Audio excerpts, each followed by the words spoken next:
Аятал Курсиді қашан және қай кезде оқу керек? Біріншісі, үйден шығатын кезде кім Аятал Курсиді оқыса, 70 періште оны ораламын дегенше дұға жасап Алладан кешірім сұрайды.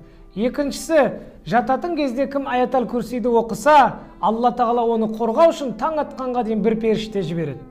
Және де әр намаздан кейін кім Аятал Курсиді оқыса, оны жаннатқа кіруіне ешқандай кедергі болмайды.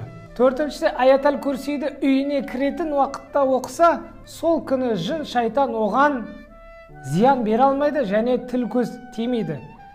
Бесіншісі, сапарға шықпай жатып кім Аятал Курси оқитын болса, үйіне ораламын дегенше ол кісіге бәле келмейді. Және де қиналған кезде Аятал Курсиді және Бақара сүресінің соңғы 2 аятын оқитын болса, Алла тағала ол кісінің қиындықтарын жеңілдетеді. Алла тағала бұл қасиетті аяттарды оқып жүруімізді баршамызға нәсіп етсін.